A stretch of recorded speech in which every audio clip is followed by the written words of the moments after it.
Audio Jungle.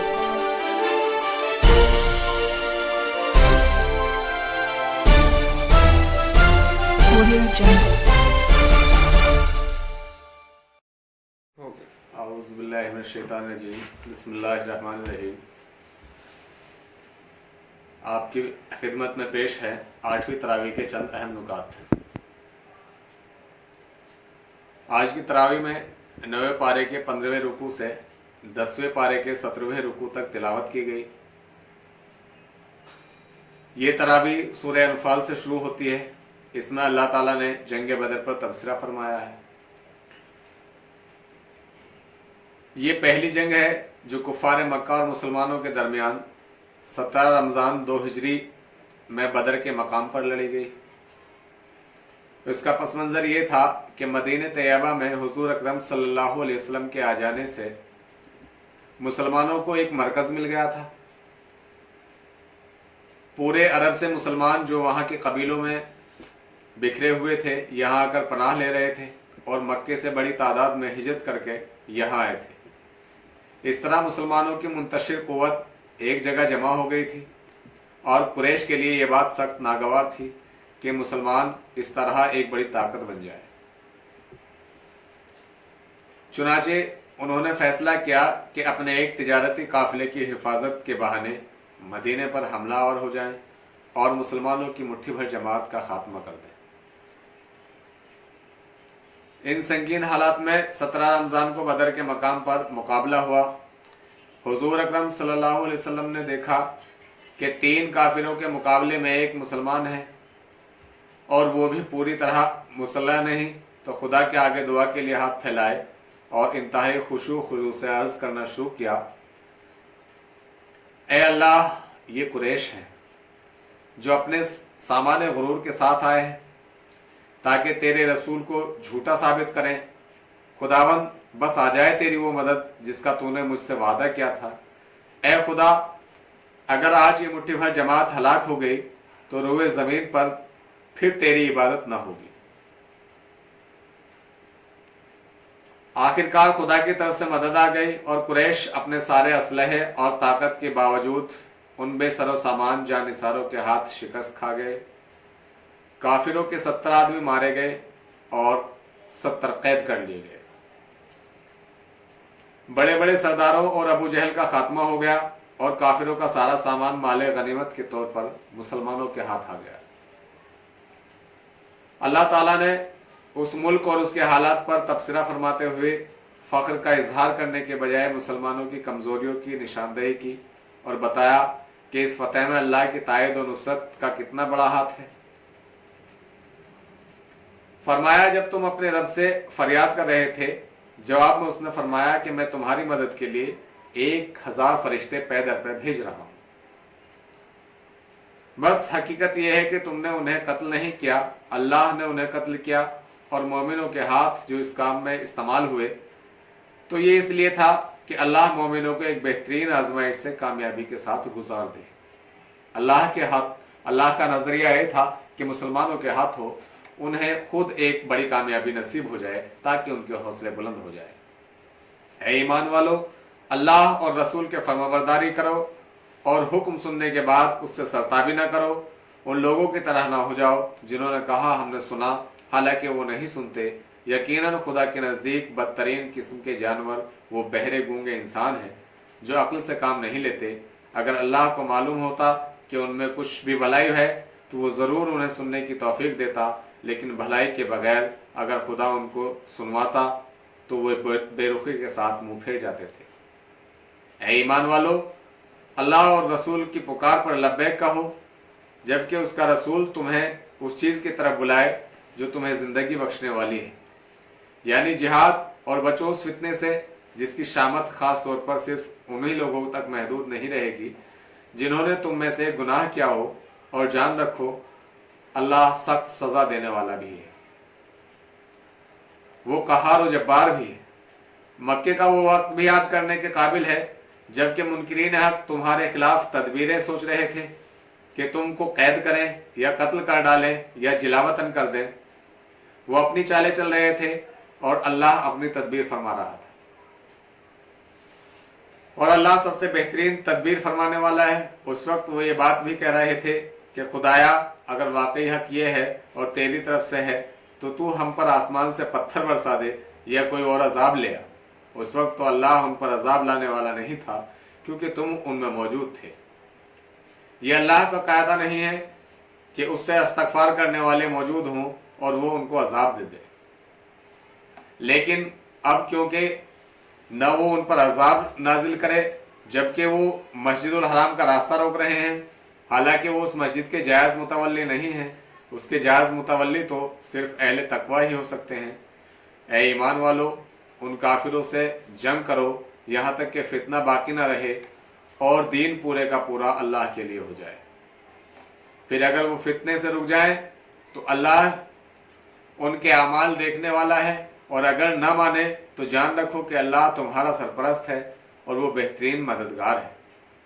اس موقع پر یہ بھی واضح کیا گیا کہ مال غنیمت حقیقت میں لڑنے والوں کا ذاتی مال نہیں ہے بلکہ اللہ کا انعام ہے، اس لیے اپنی مرضی سے اس کے مالک مت بنو۔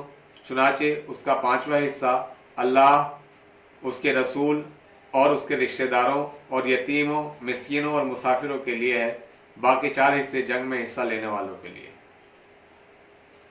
اے ایمان لانے والو، جب کسی گروہ سے تمہارا مقابلہ ہو تو ثابت قدم رہو اور اللہ کو کثرت سے یاد کرتے رہو، اللہ اور اس کے رسول کی اطاعت کرو اور آپس میں جھگڑو نہیں، ورنہ تمہارے اندر کمزوری پیدا ہو جائے گی اور تمہاری ہوا اکھڑ جائے گی۔ صبر سے کام لو، یقیناً اللہ صبر کرنے والوں کے ساتھ ہے۔ اللہ کی یہ سنت ہے کہ وہ کسی نعمت کو جو اس نے کسی قوم کو عطا کی ہو اس وقت تک نہیں بدلتا جب تک وہ قوم خود اپنے طرز عمل کو نہیں بدلنا چاہتی۔ جن کافر قوموں سے معاہدہ ہو ان کے متعلق فرمایا کہ اگر کسی قوم سے تمہیں خیانت کا اندیشہ ہو تو اس کا معاہدہ اعلانیہ اس کے آگے پھینک دو، یقیناً اللہ خائنوں کو پسند نہیں کرتا۔ اور تم لوگ جہاں تک تمہارا بس چلے زیادہ سے زیادہ طاقت اور تیار بندھے رہنے والے گھوڑے ان کے مقابلے کے لیے مہیا کر رکھو، تاکہ ان کے ذریعے اللہ کے اور اپنے دشمنوں کو اور ان دوسرے دشمنوں کو خوف زدہ کر دو جنہیں تم نہیں جانتے مگر اللہ جانتا ہے۔ اللہ کی راہ میں جو کچھ تم خرچ کرو گے اس کا پورا پورا بدل تمہارے طرف پلٹایا جائے گا اور تمہارے ساتھ ہرگز ظلم نہ ہوگا۔ اور اگر دشمن صلح و سلامتی کی طرف مائل ہو تو تم بھی اس کے لیے آمادہ ہو جاؤ اور اللہ پر بھروسہ رکھو، وہ سب کچھ سننے اور جاننے والا ہے۔ اور اگر وہ دھوکے کی نیت رکھتے ہو تو تمہارے لیے اللہ کافی ہے، وہی تو ہے جس نے اپنی مدد سے اور مومنوں کے ذریعے سے تمہاری تائید کی اور مومنوں کے دل ایک دوسرے کے ساتھ جوڑ دیے۔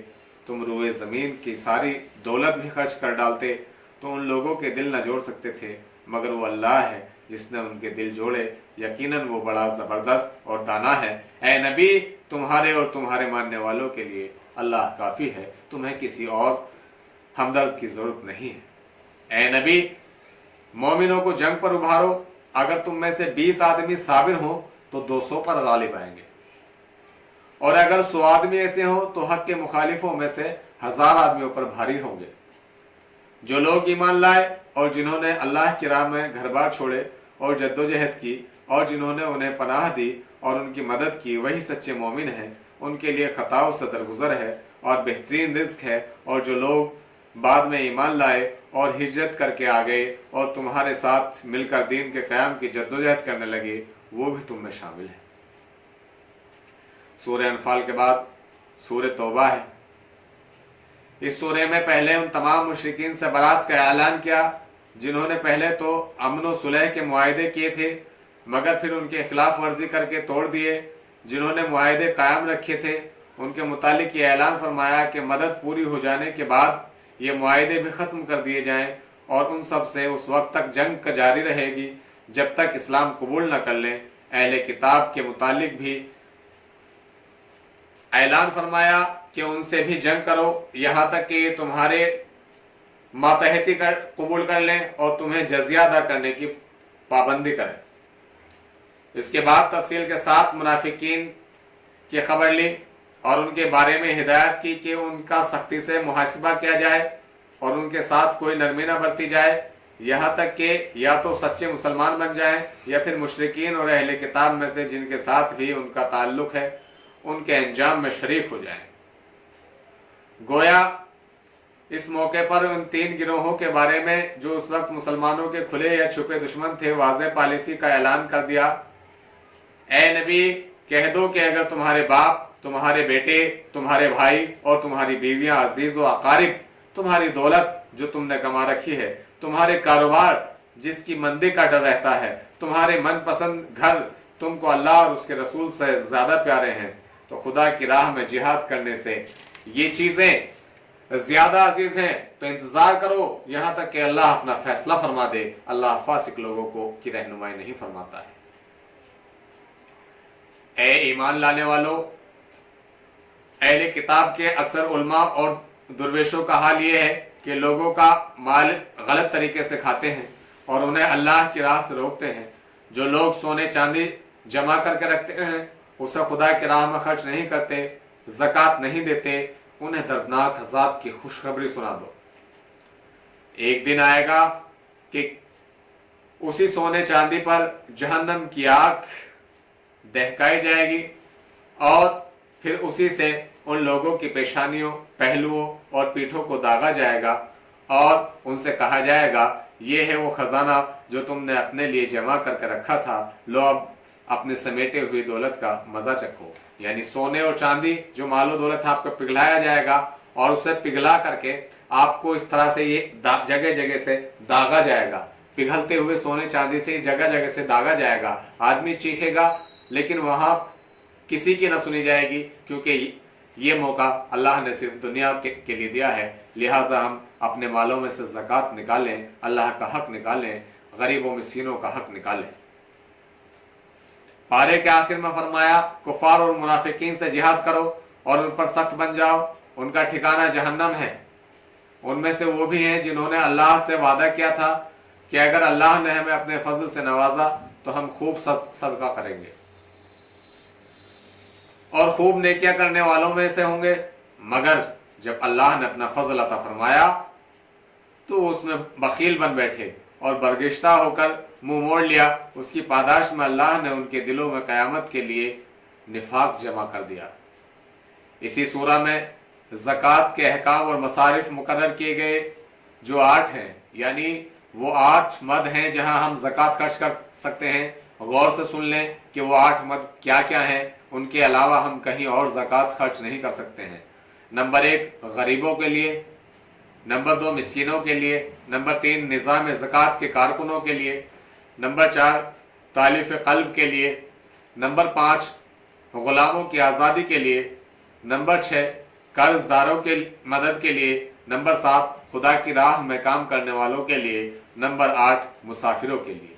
सिर्फ ये 8 मद हैं जहां हम ज़कात खर्च कर सकते हैं। बाकी जो हम ज़कात दे देते हैं मदरसों में, मसाजिद में, ईदगाहों में या दूसरी जगहों में, वहाँ ज़कात नहीं देनी चाहिए। उनकी तो हमें दूसरी तरह से इमदाद करनी है, उन्हें बनाना है, आबाद करना है।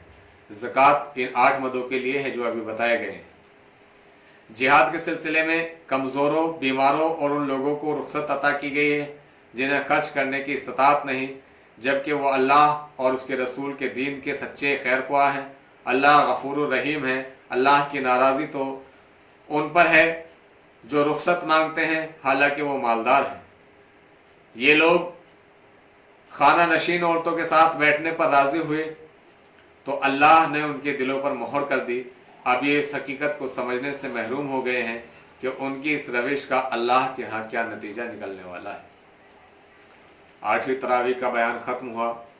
अल्लाह ताला हम सबको कुरान पढ़ने, सुनने, समझने और उस पर अमल करने की तौफीक अता फरमाए। अल्लाह ताला हमें कुरान के पैगाम को आम करने की तौफीक अता फरमाए। अल्लाह इसकी बरकतों से हमारे शहर, हमारे मुल्क, हमारे गाँव और इस पूरी दुनिया के हालात तब्दील फरमाए। आमीन सुम्मा आमीन। वाखिर दाना अल्हम्दुलिल्लाहि रब्बिल आलमीन।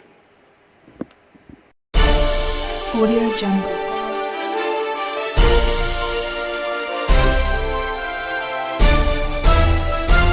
Audio Jungle.